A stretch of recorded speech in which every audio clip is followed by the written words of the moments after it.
Start. That's a dominating majority. Okay, good. Well, we're all here. I suppose we are the survivors of the week. And in a way, I think this topic is a good way to either start the week or close the week. We didn't have the option to start the week with this, so we're going to close it with it. And just a few warnings. This is going to be a very mathematical. Basically, the simple answer is that you cannot model the two-body problem in general relativity without a lot of mathematics. It's inevitable, but it's actually very nice. So I'm going to try to give you a survey of the different techniques that are being used in this field.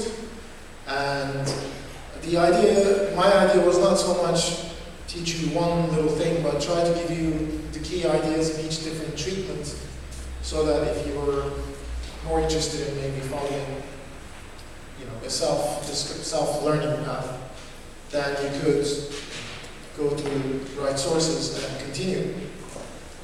I want to provide a little bit of a historical context for this before I start. I think, from my perspective, gravitational waves are the reason why we're here, at least together, bringing a spectrum of scientists, physicists from the numerical relativity and all the way to observational astronomy. If it wasn't for the binary neutron star event of 2017, we probably would not be together in a conference. And if it wasn't for LIGO, that would not have been the case. But I will go farther back. And so everything starts with Einstein in 1916, and I'll give you mathematical details about that. But in a way, there seems to be a lot of serendipity involved in our being together here today. General relativity was mostly ignored for about 50 years in the first half of the 20th century, especially gravitational waves. Einstein himself went back and forth as to whether they exist or not. Many people said it's just a gauge effect, and we'll talk about this. General relativity has the curse and the blessing of having a lot of gauge freedom in it. And then some things sort of happened back to back at the right time. 1960s, Peters and Matthews generalized Einstein quadrupole formula to binary systems of any eccentricity. And in 1972, Ray Weiss wrote his seminal paper on using laser interferometry to detect gravitational waves. And 76, I think, is the Host-Taylor binary pulsar. And that famous, perhaps the most famous image of relativity in a way besides pictures of Einstein would be the evolution of the orbital period of the binary pulsar in time.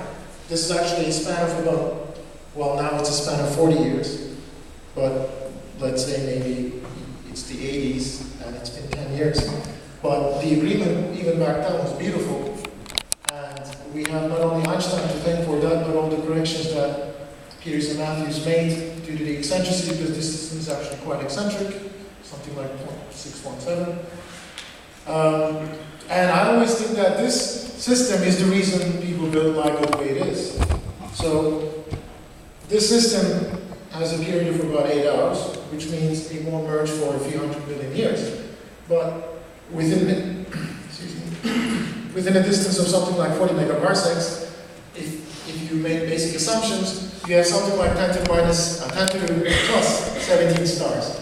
So if you have 10 to the 17 stars to choose from, chances are you'll find a few systems every year that might be, say, 1 minute away from merging. And so people thought, okay, we have an experimental paper that tells us we can use laser interferometry to maybe detect gravitational waves. And we know that binary neutron star sources exist. Sure, the ones that we've seen in the radio band tend to be, a few hours apart in orbital period, which means there are 10 to hundreds of millions of years from merging. But if you have 10 to 17 possible candidates, then maybe you'll hit jackpot. It's like, in a way, like buying 10 to the 17 lottery tickets. I think your odds will be pretty good. Anyway, and final thing about this talk is that I finished the content only yesterday. So it's a bit rough around the edges. I didn't really have time to, go over the slides and spot mistakes. I tried last night in bed, but I lasted 3 minutes. Okay.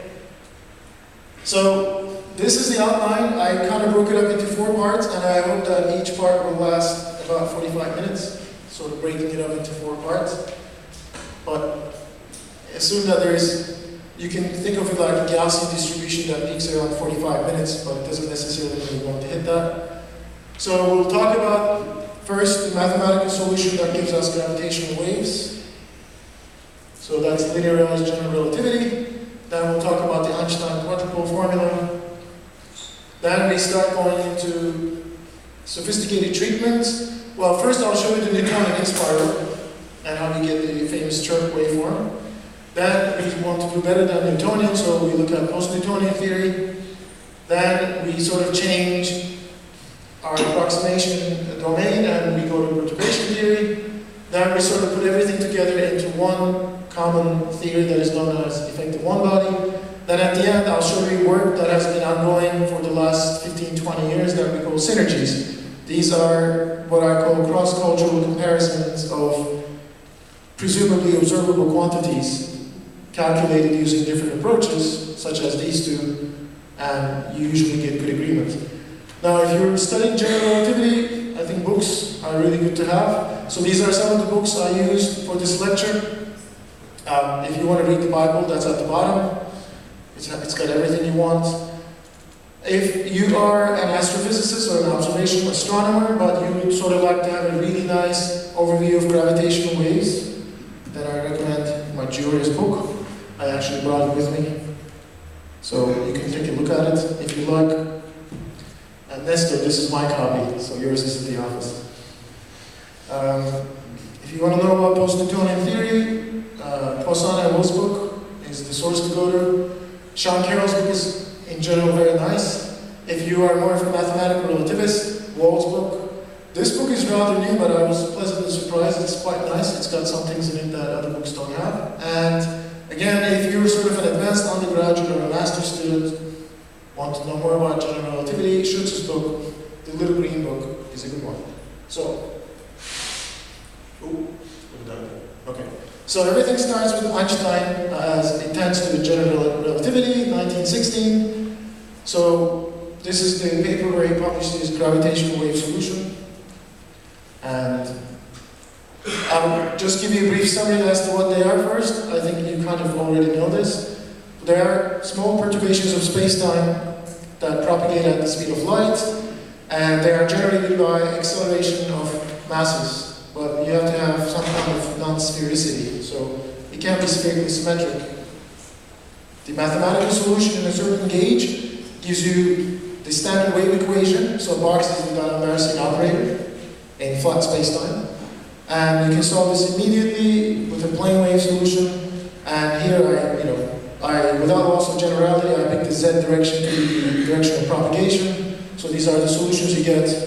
You can leave it as whatever is inside the brackets, or if you want to be more realistic, or a realist, you take the real part of that. And the tensor information, h, mu, nu, are the tensor indices, so a matrix, if you want. That's buried in this a meter, which carries the amplitude information. Now, I'll get into the details, but this actually, in general, has 10 degrees of freedom in it. But it turns out only 2 degrees of freedom are physical, and we call those polarizations. And they are transverse to the direction of propagation. That's the summary. Now some mathematical details. So, we're going to talk about linearized gravity. We have to make a certain assumption. Several assumptions, but this is the important one, or maybe the most important one, that there exists some global inertial coordinate system in which you can break up the space-time metric, so g mu nu is a space-time metric, into a flat piece and a small perturbation on top of it. And we usually mathematically denote the smallness of the perturbation by this expression, where if you think, I'm showing you this is the determinant of this matrix, it's much smaller than 1. Eta mu nu is this Minkowski metric for flat space-time. It's the background, so it's just a diagonal matrix with these elements in the diagonal. And if you, well, this is the metric of, you know, doing, if you cover the -1, then you're in Euclidean space, and you're basically doing Newtonian gravity, okay? Newtonian physics doesn't have time and space together. So you already know this. And the other requirement or rule we impose is that the gravitational field generated by the source does not back react on itself. So this is just stress energy conservation. You might have noticed that I wrote it using a partial derivative here, not a covariant derivative.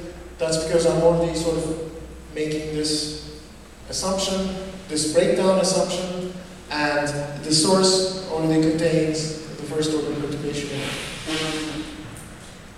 So the other requirement that you must have is that this perturbation, metric perturbation that we add to the background is Lorentz covariant.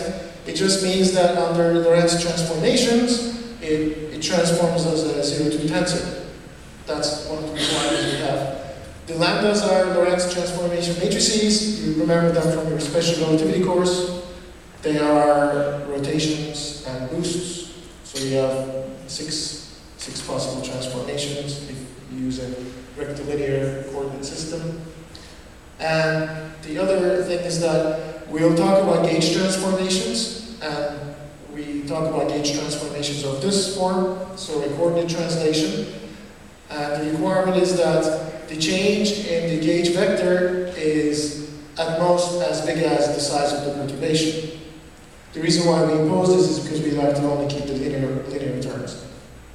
So under gauge transformations of this sort, the metric perturbation transforms as follows. If you like differential geometry, the language of differential geometry, you can write this as a Lie derivative along the gauge vector z.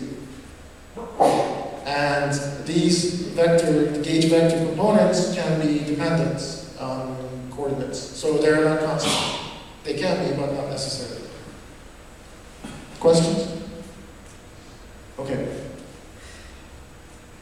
Now we continue. So we want to solve the Einstein field equations in vacuum, meaning our distance from some source, which might have a typical size of capital M.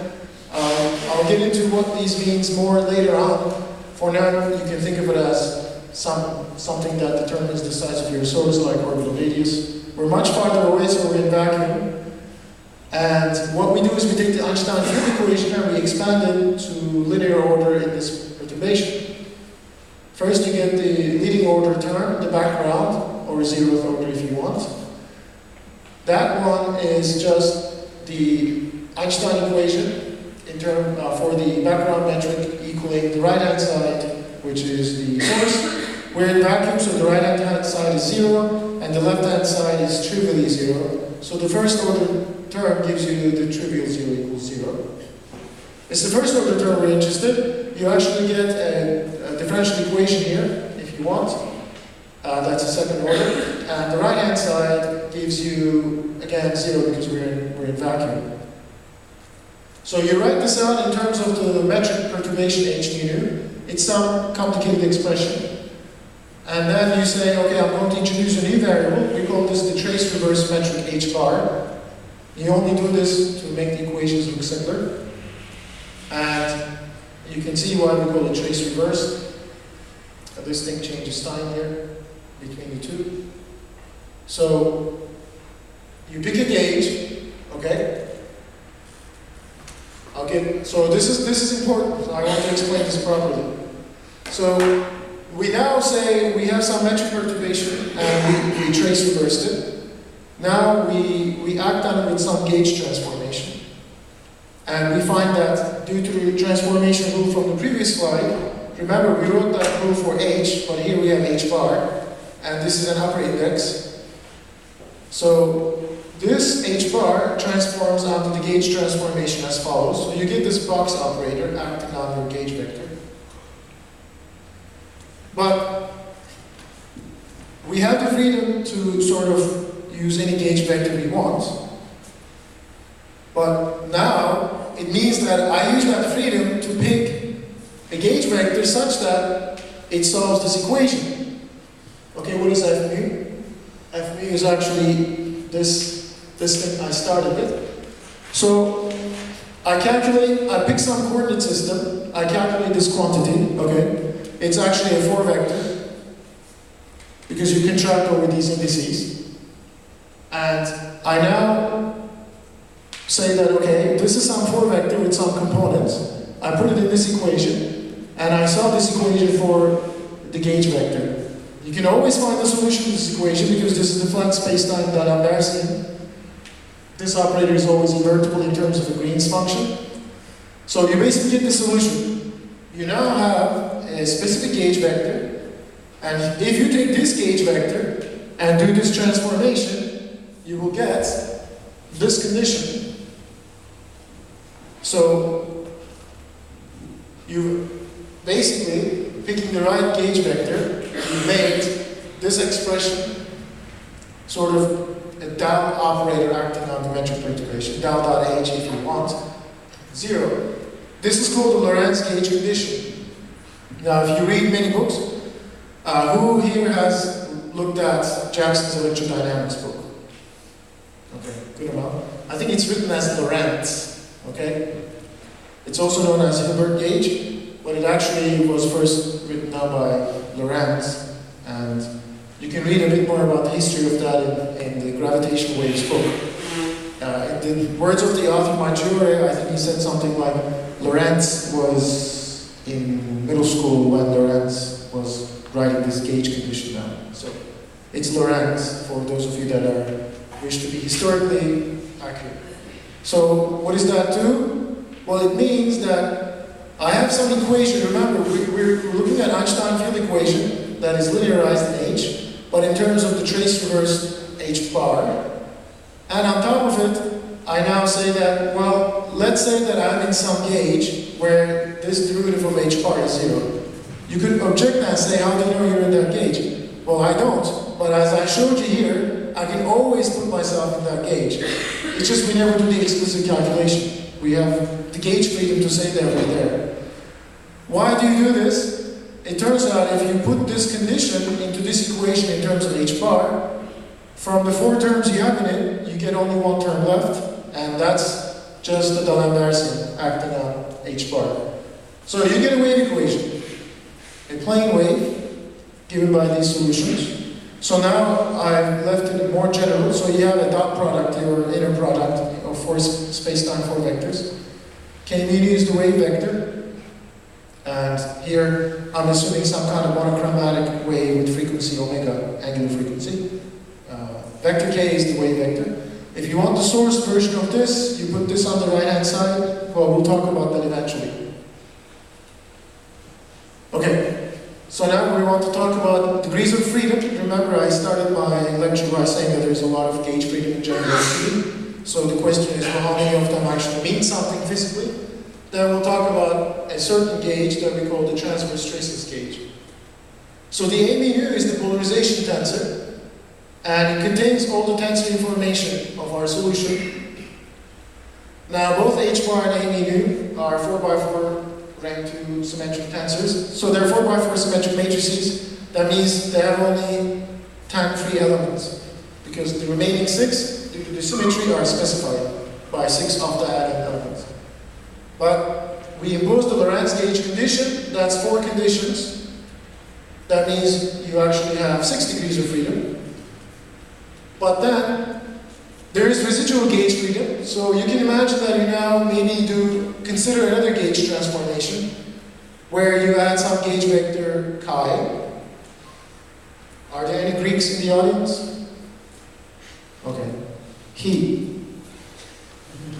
And you pick this condition for chi. I'm going to stick with the American mispronunciation, sorry. And again, you remember that under this type of gauge transformation, the condition, Lorentz gauge condition, transforms the box added. So that's why I make this 0. So we know that the Lorentz gauge condition is still satisfied. But additionally, if you now define this entity, this tensor, only from your vector chi, you would find that the box equation is still the same. So I'm subtracting some pieces from H bar, but I'm not changing my equation. And you can see that this subtraction tensor chi mu nu is only made up of the gauge vector chi, which means it only has 4 degrees of freedom in it. So we had 6 left, 6 minus 4, 2 degrees of freedom. So start with 10, turns out 8 of them are meaningless in a sense. So at least for detected gravitational waves, they seem to be. So we're only left with 2. And the trick is that you use the freedom to pick this gauge vector chi such that you make the first row and the first row and first column of the H metric perturbation 0. Remember, you're subtracting, so you can't do something like that. And you also make it traceless. So these two add together to something that we call transverse and traceless gauge, and we call that the TT gauge. And one of the important things to keep in mind is that this is a vacuum gauge. Okay? So when I start talking about generating gravitational waves, and so we'll go back to Einstein's equation again, we won't be talking about this gauge anymore. We only talk about it far away from the source. So if I now pick a direction of wave propagation, again without loss of generality, I pick the z direction, and I skipped a few things here, but you might have noticed that this is 5 conditions actually. So you can find out if you combine the transverse and tracelessness with Lorentz gauge, you get some extra things that make this true. Additionally, Lorentz gauge condition will also give you that if you have a wave propagating at the z direction, a dot z has to be 0, so this matrix A mu nu doesn't have any z components. So it only has basically 4 non-zero elements, but remember it has to be symmetric and it has to be traceless. So the 4 non-zero elements are given in terms of 2 components of the matrix. So we call those the 2 polarizations of the gravitational wave. And usually we call H plus A11 and H cross A12. So first row, first column, second row, first row, second column. There's a 0th row and a 0th column for time. So, okay. This is consistent with plus minus 2 helicities of the masses into boson. If you have a background in quantum field theory, that's the kind of thing you'd like to hear about. It's not too relevant here. We'll see that writing them in terms of these things, the polarizations are relevant for gravitational waves. Okay, so what do they do when they're hitting something far away that we may use to detect the existence of these polarizations? So we now want to look at effects on test masses. We have to have test masses. In mathematical relativity, test masses mean take the limit as the mass goes to 0. You need to have that, otherwise the fact that you have some finite but small mass will affect the space-time around it. So you have to make the problem cleaner by making this approximation. Of course, you could say, well, how physical is that? You could say that something like a 40 kilogram mirror is more or less a test mass in the gravitational field of the Earth. So you have to look at the geodesic deviation equation. So let's see. Let's say you have a vector field, that's your geodesic. So a vector field is just a field of arrows.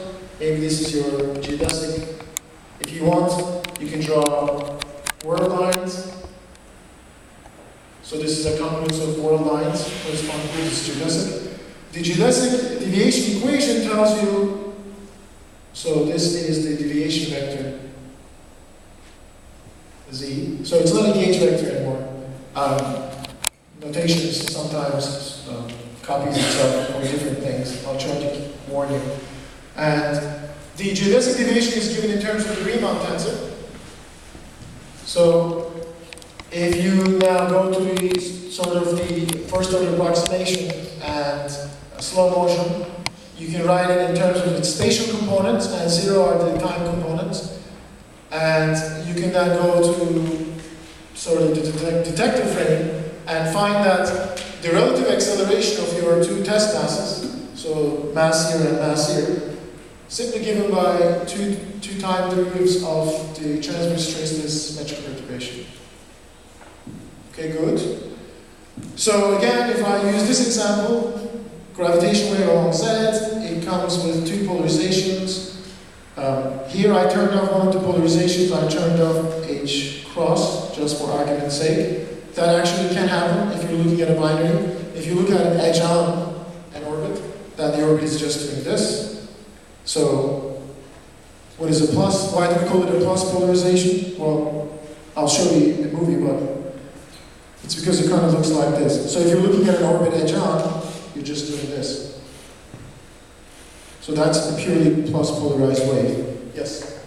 When you are considering these two geodesics, yes. So the effect of gravitational wave on, let's say, if these geodesics are in flat space-time compared to the, let's say, short-wave method, Yes. Is the effect of gravitational wave different? Because the Remark tensor, Yes, yes. So actually I'm going to talk about that when I talk about perturbation theory, but to quickly answer, things change, and the most important thing is that when you look at gravitational waves in curved space-time, due to the curvature, we call it curvature is scattering of the curvature of the background. So in Schwarzschild, the scattering of gravitational waves of the background. The other way to think about it is the same thing that happens to photon orbits around Schwarzschild black holes, right? They don't go straight out, they're kind of wrapped around, they spiral out, spiral in. Same thing happens to gravitational waves. They get scattered around the black hole, maybe go around a few times, then go out. So there are a lot of things, and in terms of, you can think of them in terms of cosmics in your retarded Green's function solution to the propagation equation for the gravitational waves. So that's the mathematical answer. But yes, there is difference, and it will be important, actually. Good question. So if I now assume some configuration of test masses that are made up of a circle, let me put it here. Okay, it's already an ellipse, so it kind of gives it away, but well, let's work with that anyways. So if in the beginning this is a circle, and that each test mass along the circle has components x and y, and the incoming wave, I made it a sine wave, by the way. It satisfies the non-embarrassing, so it can be either e to the I omega t cosine or sine. So you would find that the acceleration of the test masses are written in terms of just the 2-time derivative of that sine omega t term, which naturally gives you sine omega t back. And I'm putting my test mass configuration at z equals 0, so I drop the z part of the sine omega function. And then you integrate twice. Sine omega t is very easy to integrate. And you get that each xy coordinate of a given test mass varies this way in time. And you can do the same thing for the cross polarization. I only did it explicitly here for the plus, but if you do that, let's see now if this works. Yes, okay. So imagine that you initially had a circular configuration, now the gravitational wave is going into the board or coming out of the board. A plus mode will make this kind of perturbation. Of course, here this is grossly exaggerated. Okay, this is basically a perturbation as big as the size of your detector for LIGO that will mean a 4-kilometer gravitational wave, and that would not be good for anyone. We can, let's see, also look at what the cross mode does. Oh, where is it?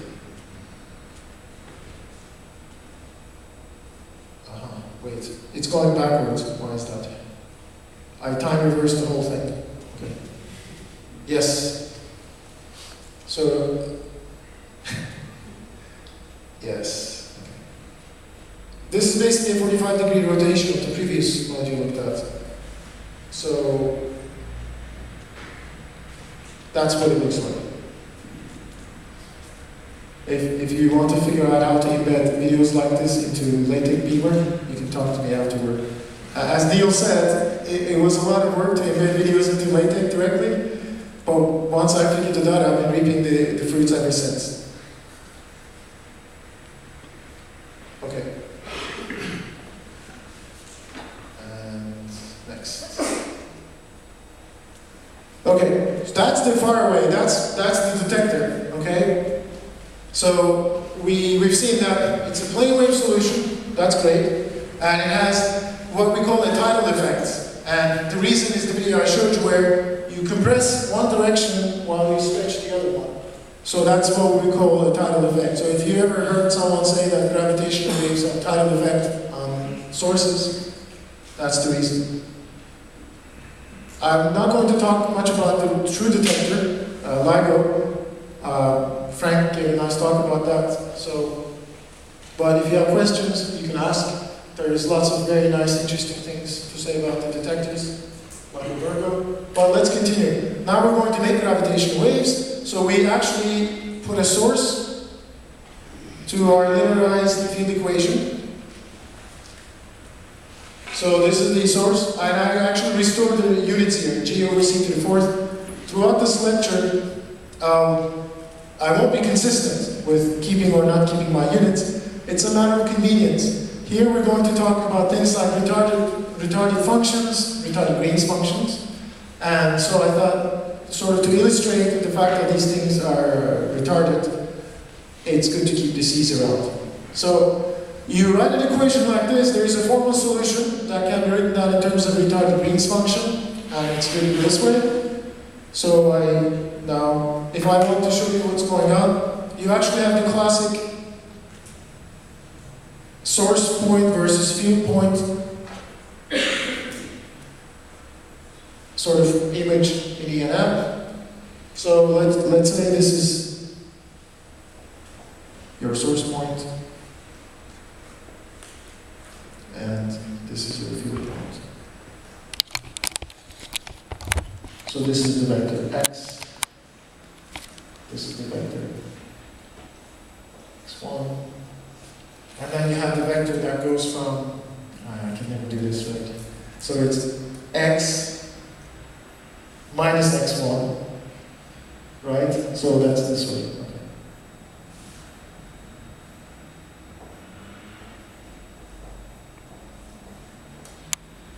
So that's the usual picture we have, same as in electricity and magnetism. And the thing is that we now have a retarded Green's function, and that means that your time coordinate has to take that into account. So read it this way. And you can also draw sort of what it is that you're trying to represent.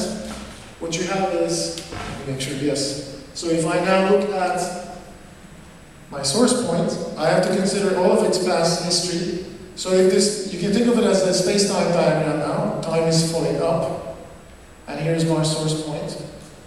I have to look at its past light cone.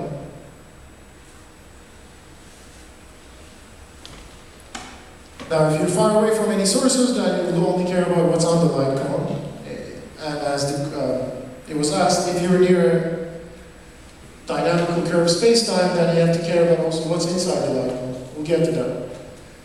So you make a few approximations.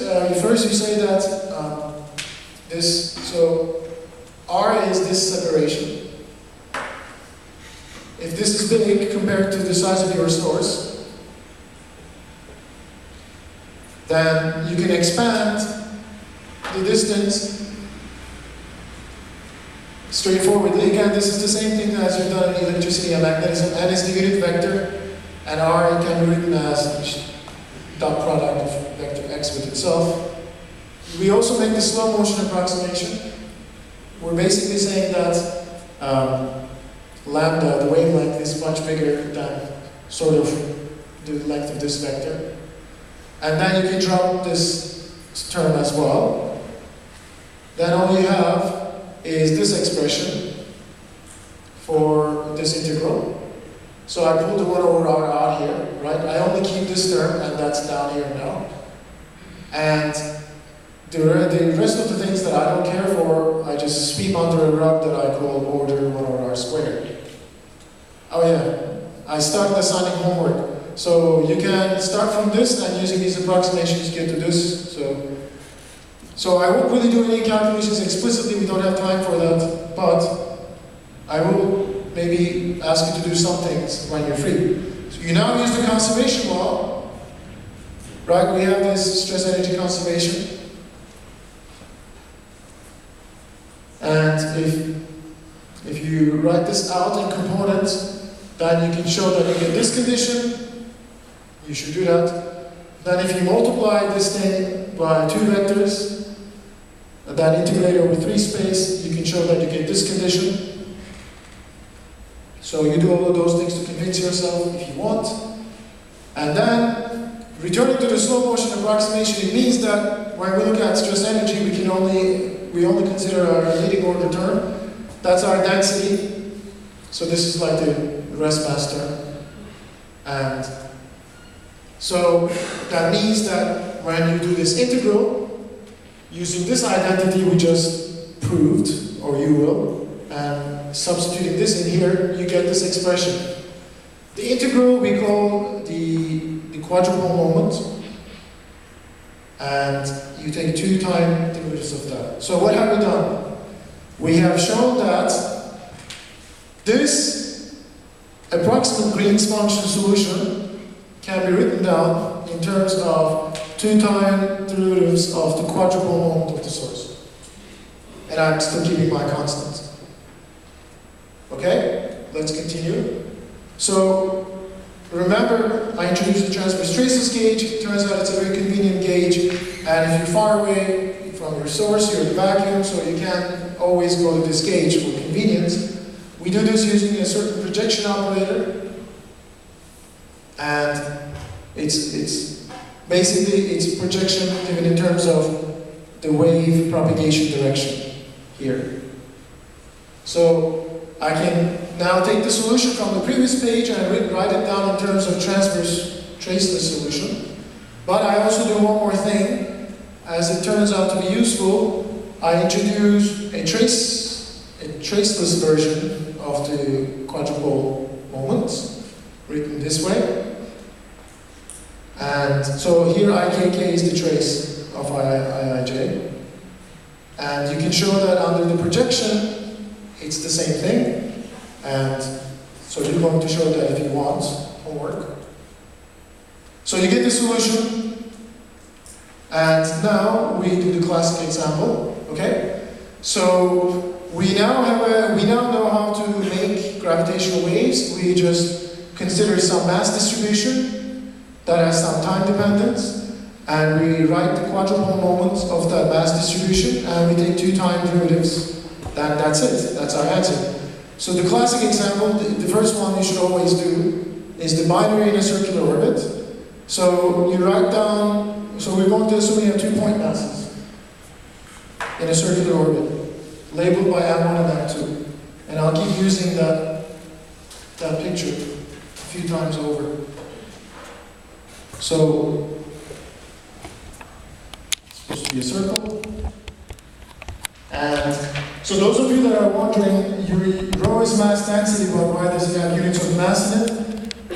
It's because we are multiplying each mass by a delta Dirac distribution. So you should think of this as being a density in the sense that when you integrate it over 3 space, you get the total mass. And the delta functions tell us that these things are to be treated as point masses. And the usual treatment is to go to the center of mass frame. Capital M is the total mass, mu is the reduced mass, r is the orbital radius, and omega is the angular frequency of the orbit. So I'm using Kepler's law there. And you work through all of this, you calculate.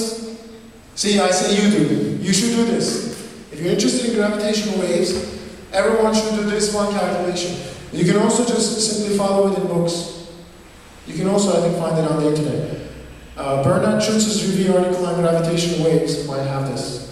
Anyway, when you do this, you will see that you get things like sine squareds, cosine squareds, and sine times cosines, all of which you can write as sine 2 capital omega and cosine 2 capital omega. That's actually telling us that the frequency of the gravitational wave is twice the frequency of the orbit. And so you actually see this in eccentric orbits. You have a big burst at the periastron passage and a small peak at the apastron passage. So, you should do this. Let's see. Remark. Yes. So this is a highly non-trivial and a very hard problem to solve. And before I start, I provide a lot of references. All of those books I showed you, these are the relevant spots, pages.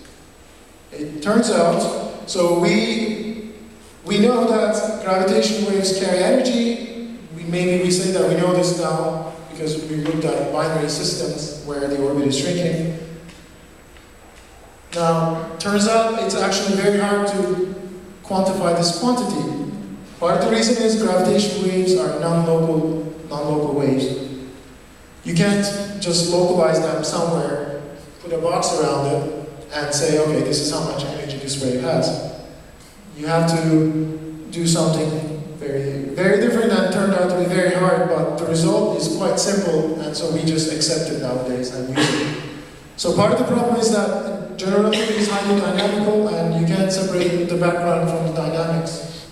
But if you again consider an isolated system far away, a certain notion of energy exists for it, and energy has to be quadratic in this metric perturbation, and it has to come from a stress energy tensor.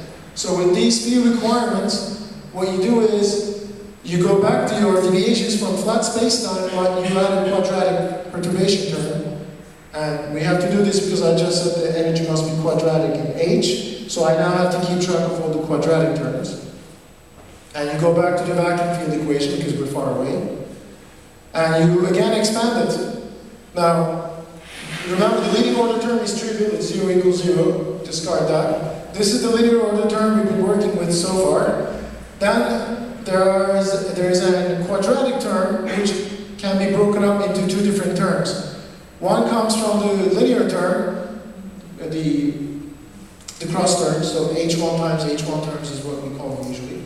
And then another one comes from just h2 being hit by background differential operators. And so what we do is then we define a certain stress energy, if you will, that is given by this term times the appropriate constants. Well, because it's given by this, you know that it's symmetric. It also satisfies this conservation law. This is a consequence of Bianchi identities and D hitting big T mu. So this is not automatic. This is a mathematical consequence. And also that it's quadratic in H. Okay? So we're kind of getting somewhere. This may be some kind of stress energy tensor. Oops. But it has some problems. You can show that it's not gauge invariant at all. It's not unique, and it's not even a tensor in full GR. But that's okay. It's a tensor in the sort of quadratic order expansion. And then the important thing is we don't really necessarily care what this tensor is doing, but it turns out that the energy can be defined to be a spatial integral of its 0,0 component. So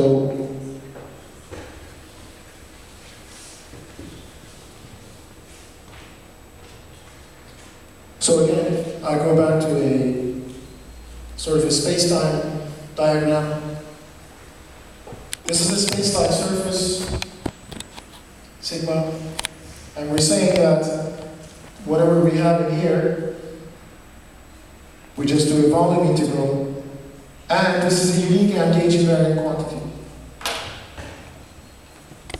So, I don't know where the calculation is. I think it's from the 60s. Is it 60s to 70s? Yes. And more importantly, this is the thing we're interested in. If you do another integral on a very special surface, it actually encloses all the gravitational waves radiated in a certain time interval, and I'll show you what I mean. So I'll redraw this. Okay, this red wasn't a good idea.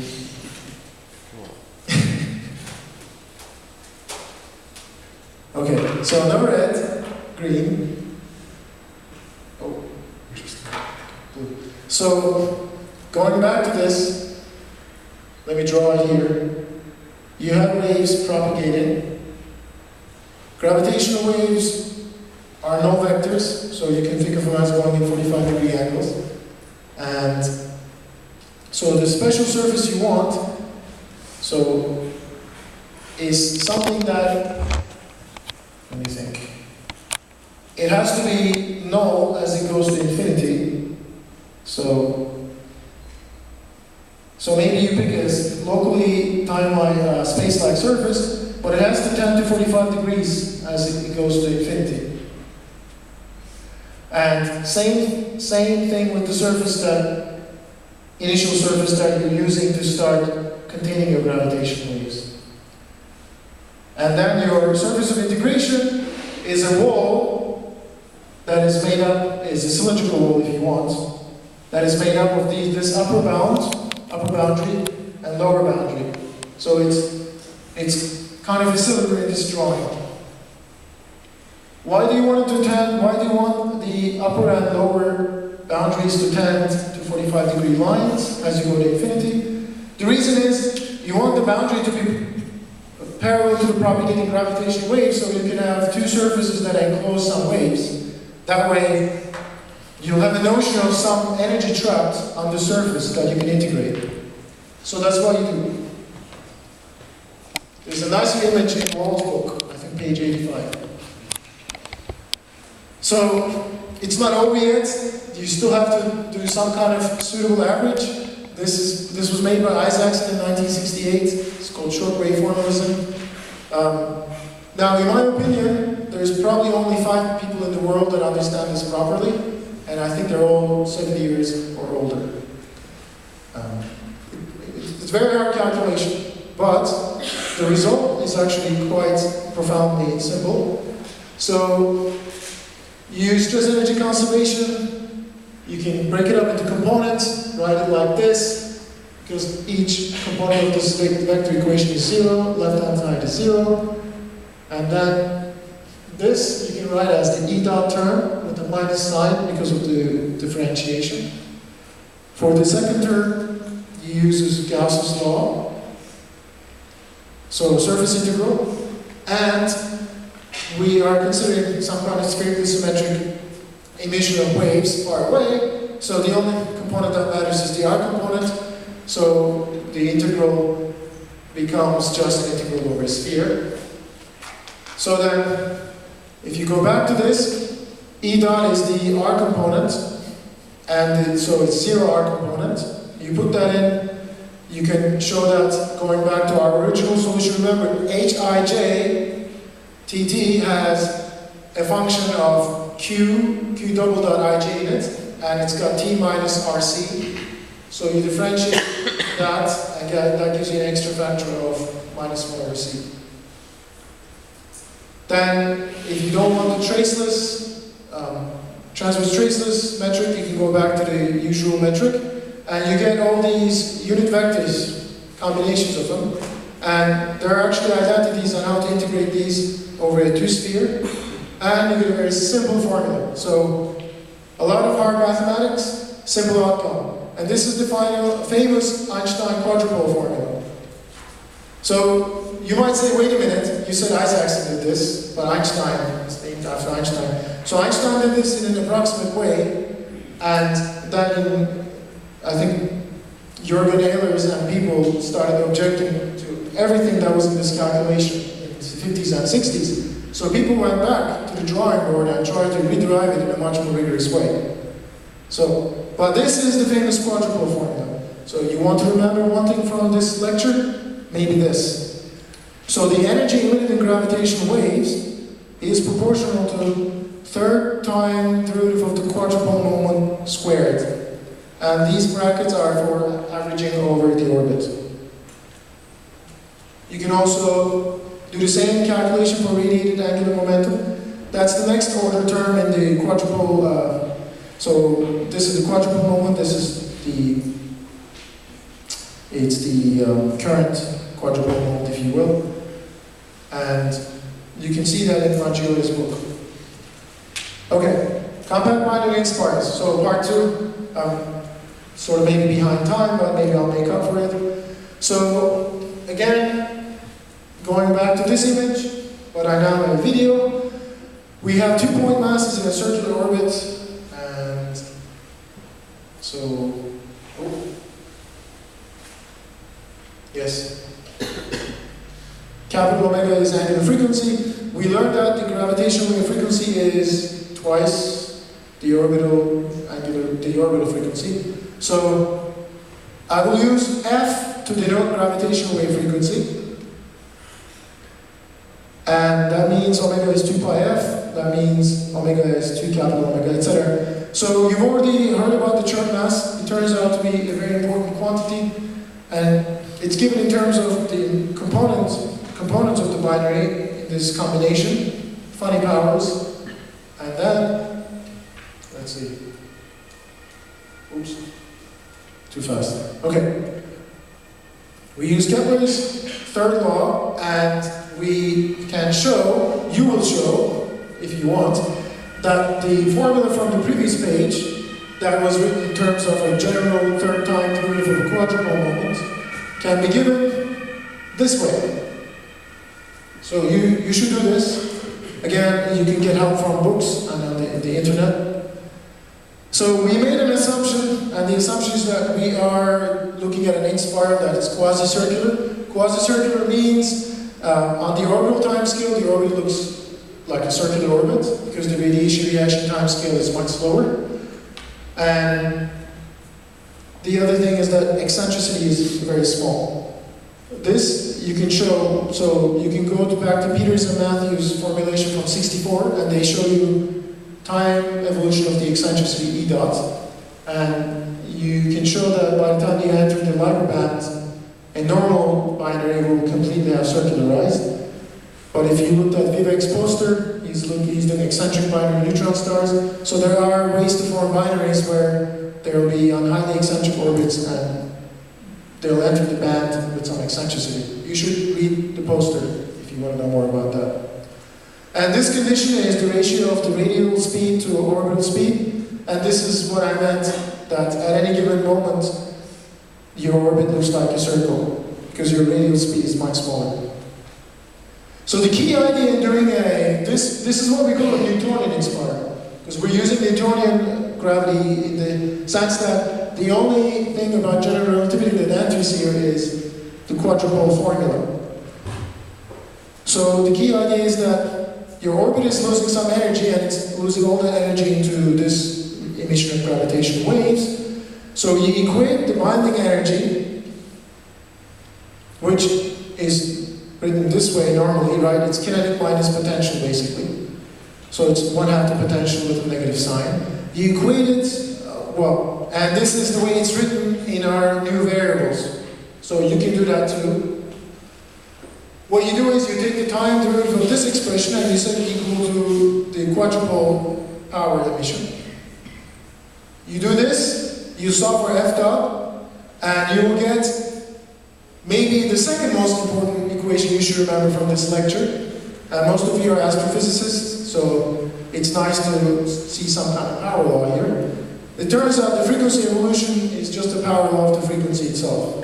What can you do with that? Well, you can immediately integrate, so you can get a time evolution in terms of the gravitational wave frequency. You have this fixed integration constant. We do that by defining a new variable tau. It's time left to the coalescence of the binary. And so it's a number that eventually becomes 0, and you stop the evolution there. But at earlier times, it's a number larger than 0. So tau being the inspiral time, so time left to merger. In terms of astrophysics units, you can write it this way. So notice that I scale my answer to a binary starting at 10 Hertz, and Chern mass of this amount is the Chern mass for a canonical neutron star binary, 1.4 and 1.4 solar masses. The neat thing about this is almost exactly 1,000 seconds, so it gives you an idea. You can also count the number of cycles to coalescence. You do the same thing. See, all we have is this, and we get lots of things out of this because we're using Keplerian orbits. So you integrate this, and you get that you have about 10 to the 4 orbits before merger. You can do the same thing and look at the binary separation, and this is the way it behaves in time. And here I've drawn it. Maybe, yeah, this might be from 10 Hertz or 20 Hertz, I can't remember now. I think it might be 10 Hertz, 20 Hertz, 5 Hertz, etc. You can see that at the end it drops very steeply. You should do all of this. It doesn't take very long, but it's a very nice way to sort of embed the information in your mind for the rest of your scientific career. Okay, well, what about what we see? What about the polarizations? I changed a few of my variables. Now the distance to the binary, I'll use capital D for it, luminosity distance, if you like to think of it this way. Orbital radius, I'll write it in terms of little r. And then the polarizations can be written this way. And then what we do is we rewrite some of the angles in terms of familiar angles like orbital inclination. And if you care about the sort of the magnitude of the gravitational wave at your detector, you pack all that information into this, the characteristic strain, and that's given by this expression. So again, canonical neutron star at 10 Hertz has a disturbance, generates a disturbance at 100 megaparsecs of nearly 10 to the minus 23. Finally, this is setting you up for post-Newtonian theory. We've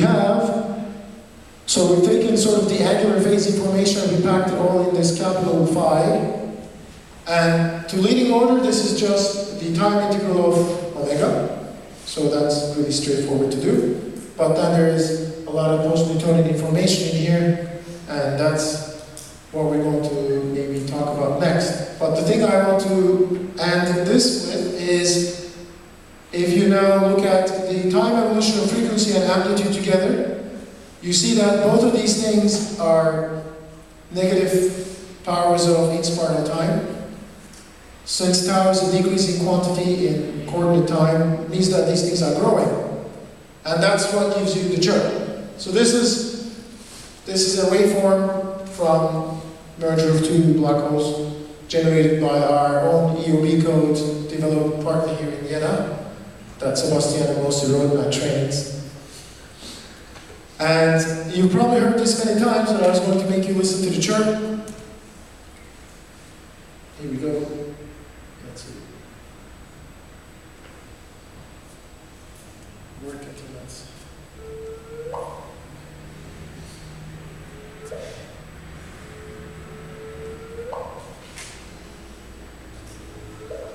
Okay. So that's the famous chirp. And you now know where it comes from. Okay, not too bad.